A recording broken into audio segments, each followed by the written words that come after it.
그럼 지금부터 한일 수교 50주년을 기념하는 심포지움 21세기 동북아 정세 변화와 한일 관계의 재구축 개회식을 시작하도록 하겠습니다.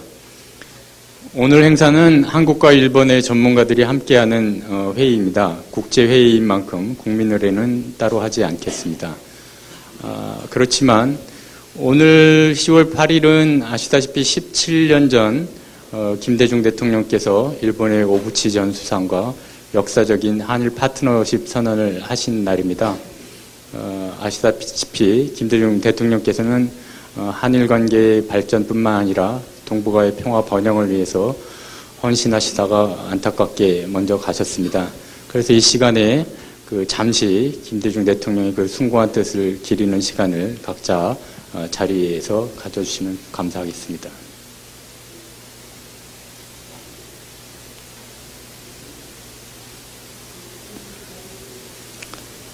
예, 고맙습니다. 그럼 오늘 회의를 시작하면서 임동훈 한반도 평화포럼 이사장님의 개회사를 청해 듣도록 하겠습니다. 큰 박수로 맞아주시면 고맙겠습니다.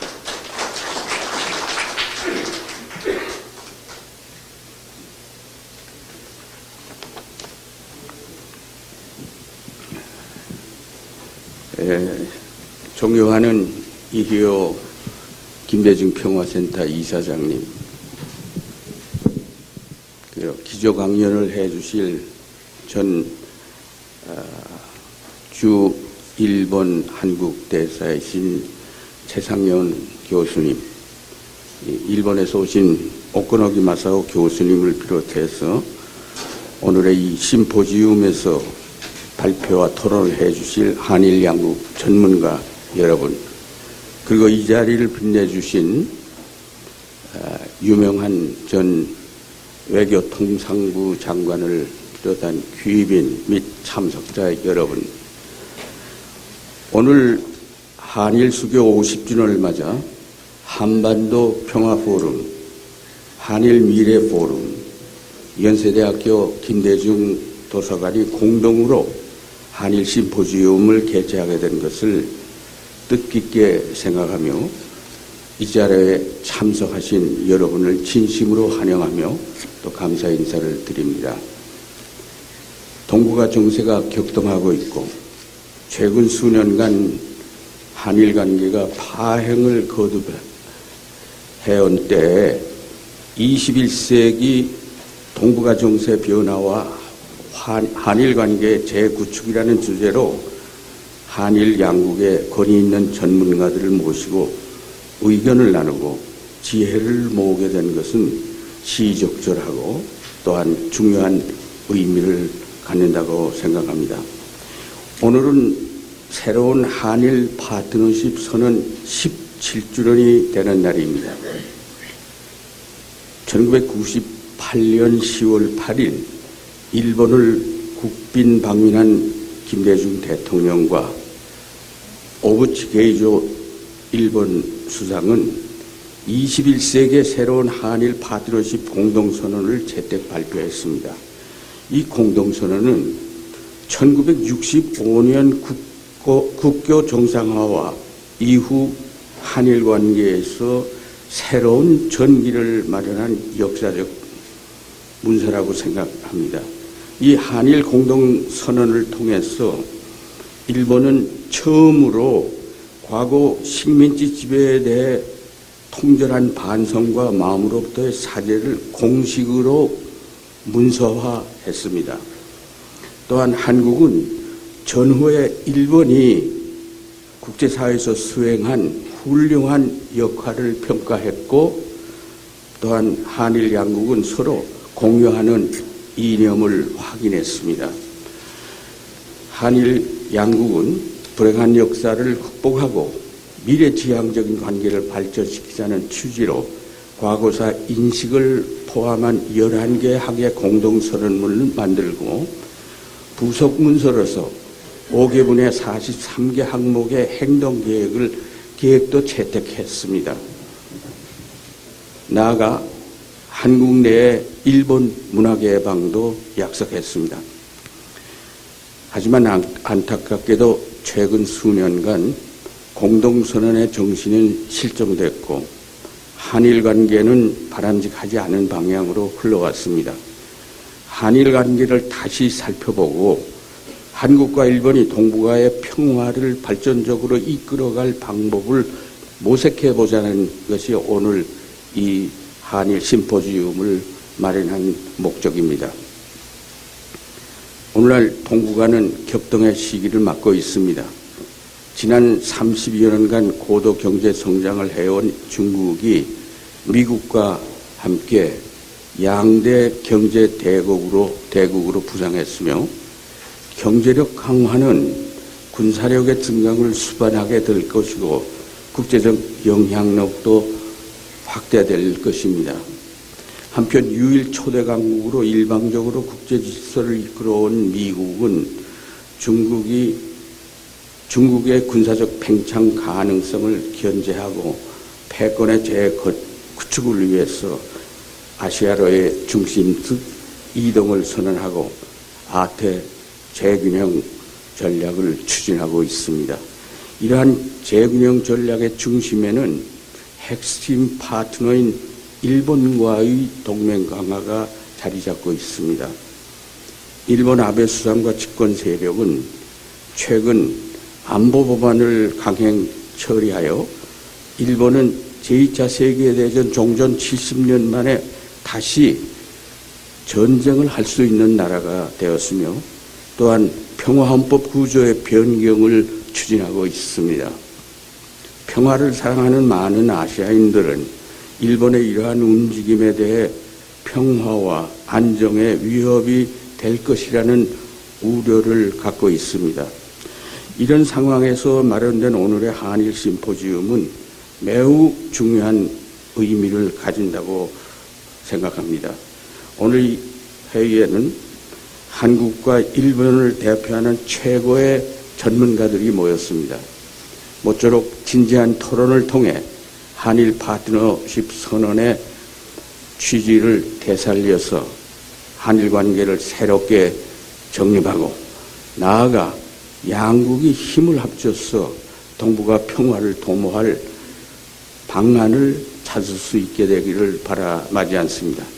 다시 한번 오늘의 심포지움에 자리를 함께 하신 발표자와 토론자들과 이 자리를 빛내주신 참석자 여러분에게 감사의 인사를 드립니다. 감사합니다.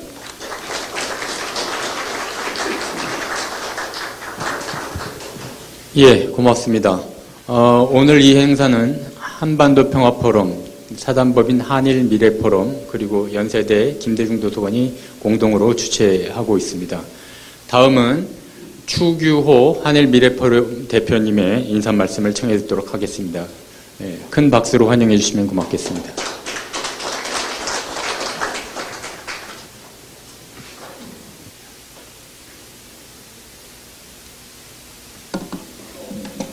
한일 수교 50주년을 기념해서 오늘 한반도 평화 포럼하고 연세대 김대중 도서관 측과 공동으로 이렇게 기념 심포지움을 갖게 된 것을 무한한 영광으로 생각합니다. 특히 오늘은 이 여사님께서도 같이 자리를 해주시고 또 정치 외교 관계 지도자 역할을 해주셨던 임동원 이사장님, 또 장관으로서 활약을 많이 해주셨던 유명한 전 장관님, 또 보니까 주일 대사를 해주셨던 김태희 대사님, 또 주제 발표를 해주실 최상용 대사님 등 많은 선배 지도자들이 와 계십니다. 일본 측에서도 오코노기 전 개요대학 교수님과 또 여러 발표하러 오신 학자님들, 또 일본 신문사에서도 많이 와주셔서 이렇게 성대의 행사를 갖게 됐습니다. 여러분도 아시다시피 동북아시아는 평화와 협력이 심화된 지역은 아니라고 생각합니다. 그런 움직임이 가장 약한, 다른 지역에 비해서 상대적으로 미약한 지역이다 하는 걸 정치 외교를 하시는 분들은 다 동의를 하실 겁니다. 또 최근에 중국의 부상으로 관련국 간의 관계가 더욱 유동적인 상황이라 이렇게 생각합니다. 이런 변화 속에서 우리 지난 50년간의 한일 관계를 잠깐 생각해 보면은 우리가 변화에 유연하고 의미 있게 잘 대응해 왔다, 서로 그렇게 생각합니다. 65년도 국교 정상화는 당시 냉전 시대에서 양국이 전략적 협력을 강화하는 결정적인 계기가 됐지 않나 이렇게 생각을 합니다. 또한 17년 전인 바로 오늘 김대중 대통령과 오부지 총리 이름으로 발표된 21세기의 새로운 한일 파트너십 공동선언, 이건 탈냉전 이후에 우리가 21세기를 바라보면서 과거의 불행한 역사를 극복하고 화해와 설린 우호에 입각한 미래지향적인 전면적인 협력을 다짐하는 그런 계기였다 이런 생각을 합니다. 오늘 심포지움이 최근에 주로 역사인식 문제로 악화되어 있는 한일 관계를 개선하고 21세기형의 새로운 미래지향적 파트너십 관계를 심화시키는 계기, 또 나아가서는 동북아시아 평화 협력을 큰 기회의 창을 다시 활짝 열어젖히는 그런 계기를 바라마지 않습니다. 오늘 이렇게 성황리에 참가해 주셔서 감사드립니다. 감사합니다. 예, 고맙습니다. 오늘 이 자리에 여러분이 축하를 하기 위해서 함께 해주셨습니다. 다 소개에 올리지 못하는 점 죄송스럽게 생각합니다. 그런데 꼭 두 분만 소개에 올리도록 하겠습니다. 유명한 전 외교부 장관님 함께 하셨습니다. 큰 박수로 환영해 주시면 감사하겠습니다.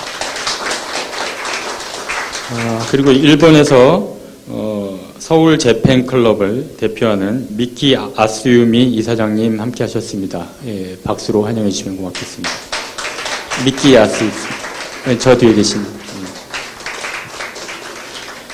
예, 고맙습니다. 자, 이제 오늘 이 자리를 축하하기 위해서 어렵게 참석해 주신 김대중 평화센터 이사장이신 이희호 여사님을 자리로 모시겠습니다. 큰 박수로 축하의 말씀을 청해 듣도록 하겠습니다.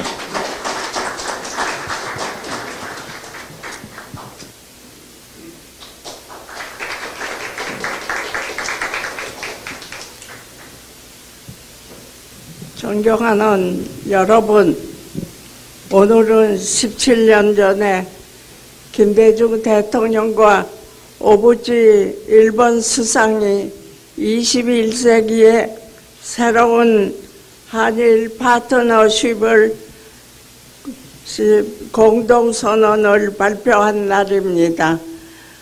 이 선언 이후 한일 관계는 새롭게 되었습니다. 일본은 과거의 침략에 대해 사죄하고 한국은 일본 대중문화를 개방하여 양국 간의 이해를 넓혔습니다. 이와 같이 한일 관계가 변화할 수 있었던 것은 김대중 대통령이 평소 동북아시아의 평화와 번영을 위해 일본과의 관계를 새롭게 할 것을 강조하고 일본의 양심적인 지식인과 정치인들의 노력이 있었기 때문입니다.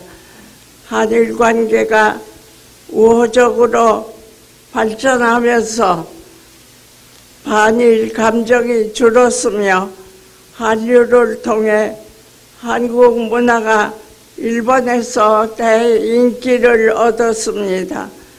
2002년에는 월드컵을 공동 개최하여 한국과 일본은 동북아시아의 평화와 번영을 위해 노력했습니다. 그러나 한일 관계는 아베 총리의 발언 이후 악화되고 말았습니다. 일본은 미일 동맹에 기반하여 동북아시아의 질서를 이끌어가기보다는 주변 국가의 우호적인 관계를 통해 평화 유지에 힘써야 합니다. 김대중 대통령과 오부지 수상이 보여주던 소통의 리더십이 아베 총리에게도 필요합니다. 한일 간의 대화를 통해 동북아 지역의 평화를 주도해야 합니다. 김대중 오부지 수상 17주년에 맞이하여 이처럼 귀중한 학술회의를 개최하기 위해 노력해 주신 한반도 평화 포럼 임동원 이사장과 연세대 김대중 도서관 문정인 관장, 한일 미래 포럼 최규호 대표에게 감사드립니다. 오늘 학술회의가 성공적으로 마무리되기를 바랍니다. 감사합니다.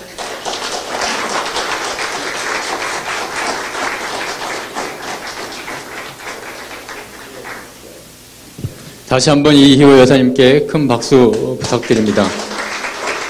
예, 이상으로 개회식을 마치도록 하겠습니다. 곧 이어서 기조 강연을 듣겠는데요. 예, 먼저 이희호 여사님을 보내드리는 게 맞을 것 같습니다. 그래서 예, 더 계시겠다고 합니다. 예, 고맙습니다. 예, 그러면 이어서 기조 강연을 청해 듣도록 하겠습니다.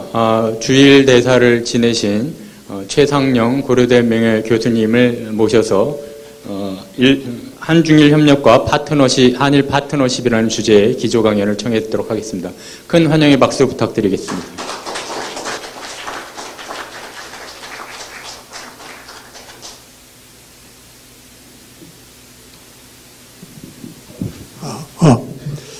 여사님이 좀 자리를 비워주시면 제가 좀 자유롭게 말씀드리려고 그랬는데 계시니까 더 마음이 무겁고 좀 더 좋은 얘기를 해야 되지 않겠나 싶어서 긴장이 됩니다.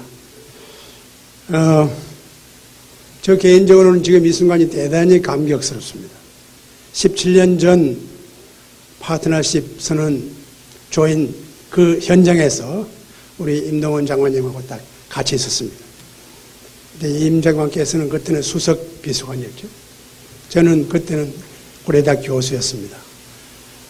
김수환 현 당시 국회의장님과 제가 특별수행원의 이름으로 그 현장을 지켜보았습니다. 감격이 넘칩니다만은 그런 감상적인 얘기는 일체 생략하고 지금부터 본론을 들어가겠습니다만은 제가 적은 것은 한중일 협력에 관한 제 생각, 그리고 한일 관계에 대한 제 생각을 정리한 겁니다. 엄밀한 의미의 학술 논문이 아닙니다. 좀 당신 얘기를 좀 듣고 싶다 하는 데가 많아서 제 의견, 제 생각을 그대로 진솔하게 쓴 것입니다.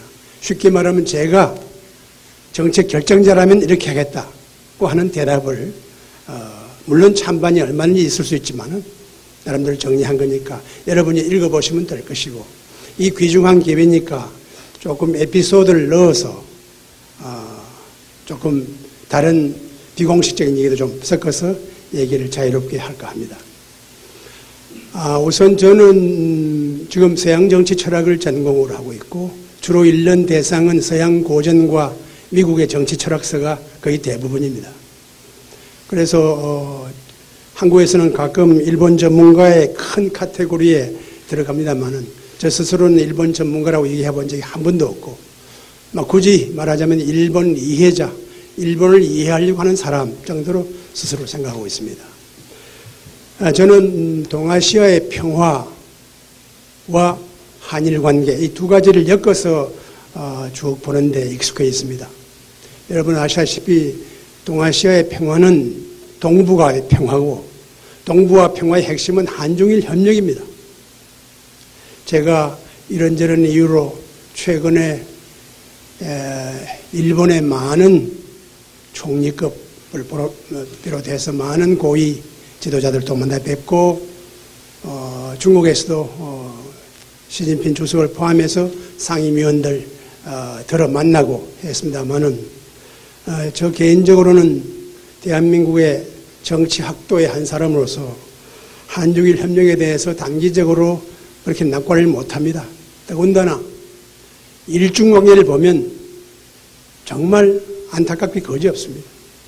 중국 지도자를 만나서 조금 깊숙한 얘기를 하다 보면 일본에 대한 경계가 대단하고, 마찬가지로 일본도 잘 아는 총리급 대단한 사람들 만나보면 중국에 대한 경계가 대단합니다. 저는 그 두 거인에 비해서 작은 나라의 한 정치학도로서 보면 이것이 과연 일중 지도자의 갈 길인가 하는 것을 심각히 생각하고 있습니다. 그래서 시진핑의 중국의 꿈이라고 하는 중요한 성명서나 아베 총리가 국가 노선으로 얘기하고 있는 적극적 평화주의에 대해서 꼼꼼히 읽어봅니다만은 아무리 읽어봐도 그 두 지도자의 주장 속에서 교집합을 발견하기 힘들어요. 이론적으로도 힘들고 현실적으로는 더욱 힘든다. 이렇게 봤을 때 우리 박 대통령의 동북아 평화 구상은 어쩌면 애처롭기까지 합니다. 일본과 중국이 이런 상태에서 동북아 평화를 어떻게 할 것인가. 그러면서 가끔 지금 이 순간 우리 어른 김대중 대통령께서 계신다면 어떤 얘기를 하실까 하는 생각도 가끔을 해봅니다. 저는 서양 고전이나 미국의 정치 철학을 읽어보면은 구미 서양 지식인 지도자들이 알새 모를새 동아시아를 무시하는 경우가 많습니다. 그리고 그냥 거의 넘겨버려요. 제가 전문가 입장에서 볼 때는 그 무시는 거의 무지의 소산이다. 그거 저는 확신을 합니다. 너무 몰라요. 물론 유럽과 미국의 저명한 전문가는 대단하죠. 그건 극소수입니다. 평균적인 구미의 지도자, 지적 및 정치적 지도자들의 동아시아관 아직도 멀었습니다. 그에 비하면 사실상 한중일의 협력이라고 하는 것은 대단히 필요한 당위적인 과제입니다. 어쩌면 구미의 전략가들은 저절로 한중일이 특히 일본과 중국이 디바이드 앤 룰 되고 있으니까 안심하고 있는 거 아닙니까? 어쩌면 불로소득이죠. 유럽과 미국 입장에서 보면. 어쩌면 아주 보수적인 정략가는 회심의 미소를 지을지 모릅니다. 이 정도의 전망을 시진핑 주석이나 아베 총리가 모를 리가 없어요. 그걸 알고 만약 이런 일중관계를 끌고 간다면은 참 참혹한 결과를 초래하지 않을까 하는 걸 저는 굉장히 비관적으로 보고 있습니다. 그런 과정에서 그나마 있기는 하지만은 10월 아니면 11월 우리 대한민국에서 한중일 정상회담이 열리는 것은 그나마 다행이라고 봅니다. 여러분, 혹시 이것이 우선 우리 정부의 이니시어티브로 중국과 한국의 정상을 모았다. 이런 보도가 나오면 그건 사실 아닙니다. 우리 이니시어티브가 아니에요. 여러분, 2013년 반드시 했어야 할 일을 못한 겁니다. 원래 한중일 정상회담은 지금 8년째인가요? 중국도 한 번도 어긴 적이 없어요. 꼭 그 순서가 되면 중국이 했고 일본도 어기지 않고 했어요. 우리는 2013년에 반드시 했어야 할 정상회의를 이런저런 이유로 놓쳤습니다. 2014년에 못하는 건 저도 이해해요. 대한민국 국민으로서. 2013년은 반드시 했어야 합니다. 그동안 2년 반 동안의 코스트를 생각하면 더욱더 절실합니다. 그런데 아무도 우리 전문가들이 왜 안 하는지 추구하지도 않았고 신문기자들이 취재도 안 했어요. 슬쩍 2년 반을 넘긴 겁니다. 그러나 그나마 2년 반의 코스트에도 불구하고 하는 것은 다행이라고 저는 생각합니다. 그래서 뭔가 동아시아의 핵심인 한중일 가운데 핵심인 현실적으로 일본과 중국의 현상을 봤을 때 동아시아 공동체론, 동아시아 평화, 동북아 평화에 대한 전망은 적어도 단중기적으로는 대단히 조심스럽지만 어렵지 않나 하는 것이 제 전망입니다. 그 가운데서 한일 관계는 어떻게 할 것인가 하는 것이 오늘 테마입니다. 여러분, 한일 관계 하면 무라야마 담화, 가끔은 오늘 테마인 한일 파트너십 얘기를 합니다. 근데 무라야마 담화는 지금 그 말 자체는 초등학생도 다 알아요. 제 손자가 지금 중학생인데 할아버지 무라야마 담화가 뭡니까? 조금 알기 쉽게 설명해 주십시오 하는 얘기를 해서 나름대로 알기 쉽게 설명한 적이 있습니다. 그런데 오늘 이 순간 우리가 무라야마 담화 한일 파트너십을 두 개를 두고 조금 따져볼 필요가 있지 않을까, 좀 분석적인 이해를 할 필요가 있지 않을까, 저는 그렇게 생각합니다. 우선 무라야마 담화, 저는 굉장히 높이 평가합니다. 일본의 현직 총리 대신이 전쟁 책임에 관한 자기의 소신을 밝혔다. 처음입니다. 일본의 전쟁 책임에 관해서 현직 총리가. 그 역사적인 의의는 지울 수가 없습니다. 그런데 이 무라야마 담화, 저는 무라야마 선생을 많이 만나고 잘 알고 현직 때 긴 대담도 했습니다. 그분은 조금 부드러운 표현을 하면 부드러운 사회주의자입니다. 그리고 사회당 위원장이었습니다. 부드러운 사회주의의 역사관을 가지고 사회당 위원장으로서 그 정도의 역사관을 말씀하시는 것은 그렇게 어려운 일은 아니었을 겁니다. 우리가 그걸 높이 평가하는 것은 당시 그분이 국내 정치의 다이나미즘에 의해서 자기도 모르는 사이에 총리가 된 겁니다. 일본 총리로서 했다는 것이 굉장히 의미가 있죠. 제가 총리님 총리가 되시기 전에 총리가 되시라고 생각하신 적이 있습니까? 하하, 없어. 그랬어요.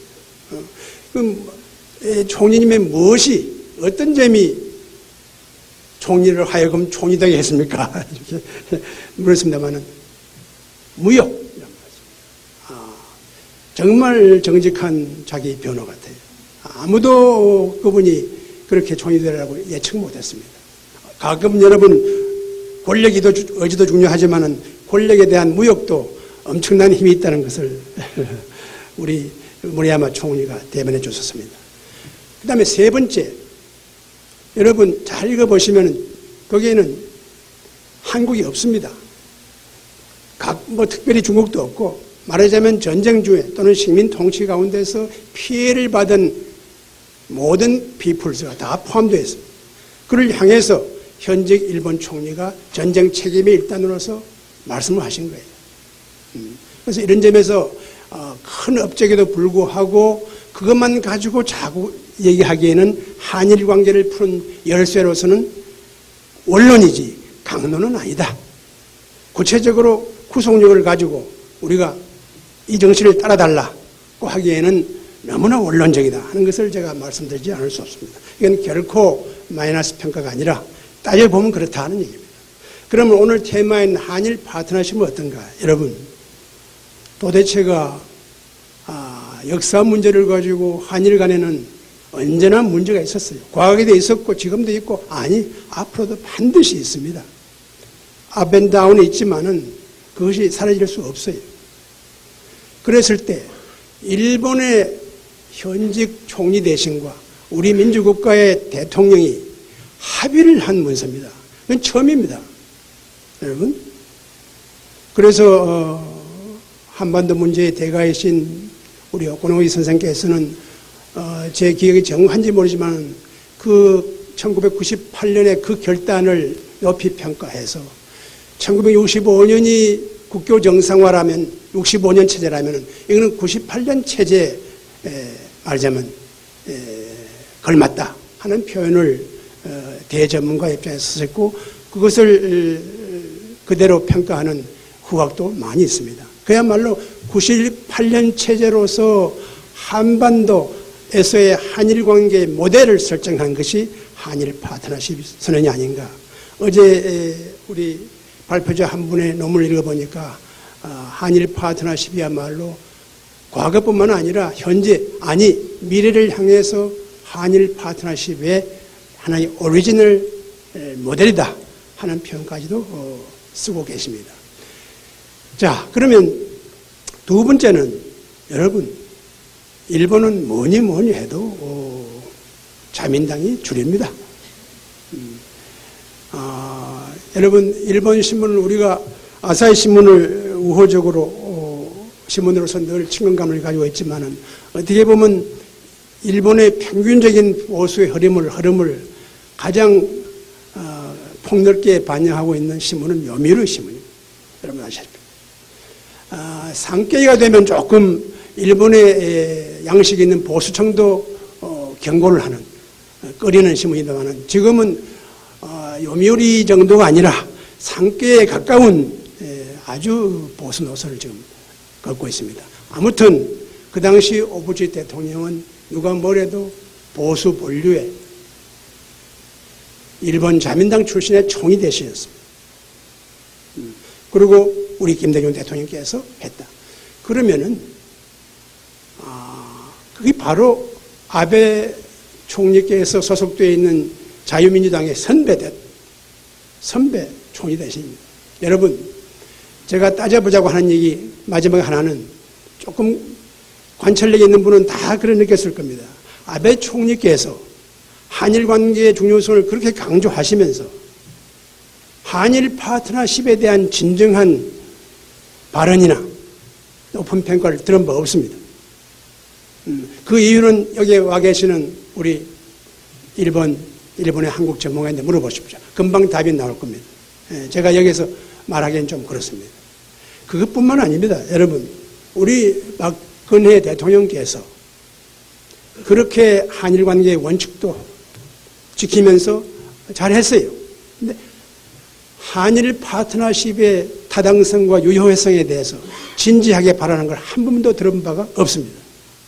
여러분, 이것도 이런 내용의 얘기를 칼럼이나 학술 논문에 기록된 것도 저는 본 적이 없습니다. 저희 입장에서는 이 둘 다 이상하다고 봅니다. 우리 한국 정부는 한일 파트너십에서 지금 하시는 일에 연속성이 분명히 있습니다. 반드시 갖춘 건 아니지만 그 연속성을 개성하는 그런 과감한 얘기를 해야 오히려 상대방 일본 측이 더 무게 있게 듣지 않을까. 저는 그렇게 제안 겸 제 의견을 드립니다. 마찬가지로 오늘 참가하신 우리 고노희 선생님 등등 이 영향력이 많은 분들은 기회 있을 때마다 학술 논문으로서만 말씀하실 것이 아니라 아베 정권의 책임 있는 분들에게 왜 그 플러스 유산을 언급하지 않느냐. 그래서 이 문자 그대로 한일 파트너십 선언의 내용, 즉 일본이 한국에 대해서 그런 게 처음입니다. 그런 문장이 처음입니다. 일본이 한국에 대해서 식민 통치에 대한 통절한 반성과 마음으로부터의 사죄. 통절한 반성과 마음으로부터 사죄는 우리 아마 총이 담아 나옵니다. 그러나 가해자 일본과 피해자 한국을 적시한 것은 처음이고 그것이 양손해가 합의한 것은 처음입니다. 그 이상을 우리가 왜 기대합니까? 여러분, 앞으로 무슨 제2의 한일 파트너십처럼 제2 하면 또 제3이 나와요. 그럴 필요가 뭐가 있습니까? 있는 유산, 있는 좋은 유산을 살리면 되는 것이지. 정권 때마다 제2, 제3, 제3, 제4 담화를 만듭니까? 저는 그럴 필요가 없다. 과거로 돌아가라는 것이 아니라 오히려 한일 파트너십의 정신은 지금 살아있다는 거예요. 더욱이 중요한 것은 여러분, 우리 정부에서 한류 얘기를 하고 우리 모든 국민이 한류에 대한 환호를 합니다. 일본에 있어서 이 한류업 빼고 한류를 상상할 수 있습니까? 아니, 한일 파트너십 선언 없이 한류가 가능합니까? 그런 누가 봐도 상식적으로 연결시킬 수 있는 고리를 아무도 정책 입안자도 얘기한 것이 없다. 왜 이럴까? 이게 좀 심하지 않냐 하는 것을 저는 느끼고 있습니다. 솔솔 다가옵니다마는 마지막으로 제가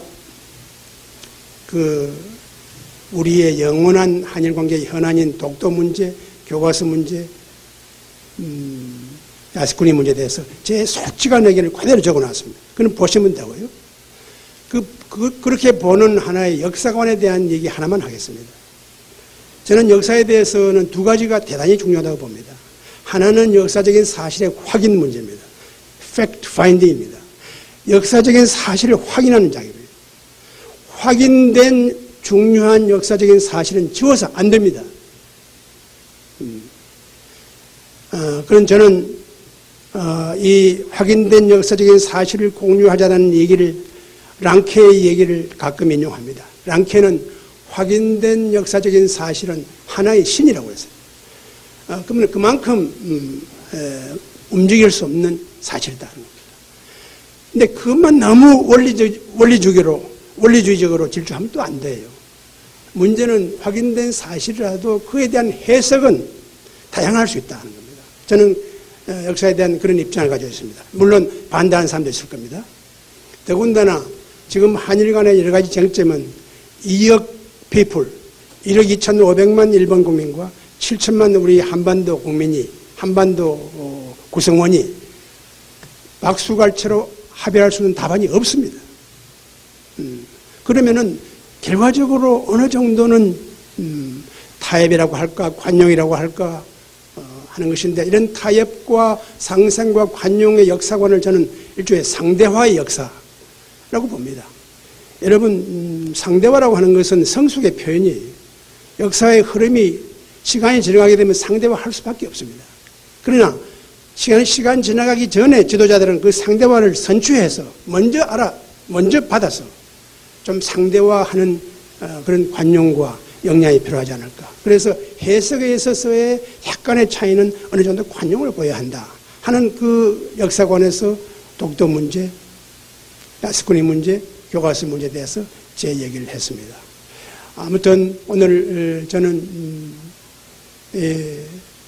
17년 전 10월 8일을 회상하면서 그것이 과거의 산물이 아니라 지금도 살아있고 또다시 뭐를 만들려고 하지 말고 그걸 다시 한번 읽어보고 그 정신이 미래에도 가치가 있다면은 그것을 살리는 그런 정신으로 나가야 할 것이고, 마지막 하나, 아까 우리 이호 여사님께서 문화개방에 대한 말씀하셨습니다. 정치적인 쟁점이 심화할수록 문화적인 교류가 저는 절대적으로 필요하다.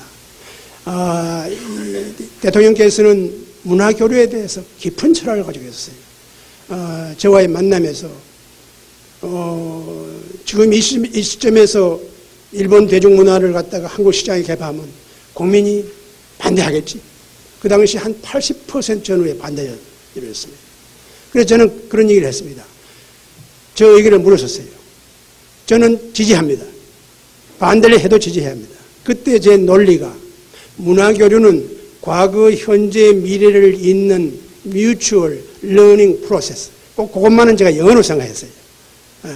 서로가 배우는 과정이다.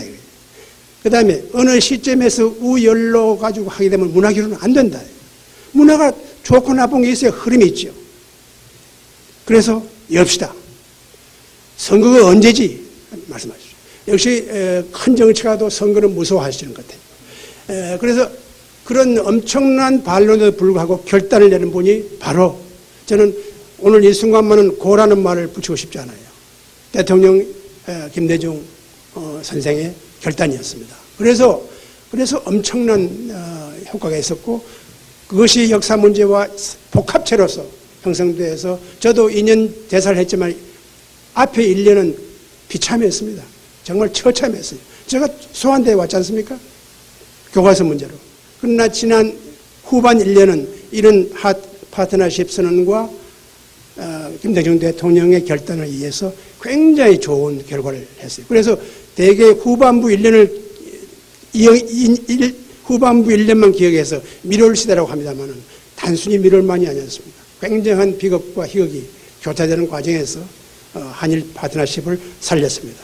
앞으로도 이것을 우리가 여야를 막론하고 공유재산으로서 일본과의 공유재산으로서 좀 거창한 표현을 하게 되면 현대의 정치 철학자 조한 롤스가 오버래핑 컨센서스라는 말을 썼어요.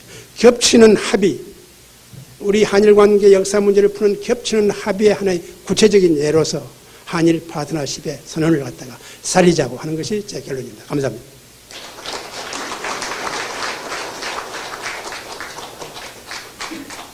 예, 다시 한번 최성룡 교수님께 큰 박수 부탁드리겠습니다. 예, 본격적인 회의를 시작하기 전에 10분 정도 휴식 시간을 가지겠습니다. 그리고 첫 세션은 지금 예정보다 조금 빨리 진행이 되었기 때문에 10시 50분에 시작하도록 하겠습니다.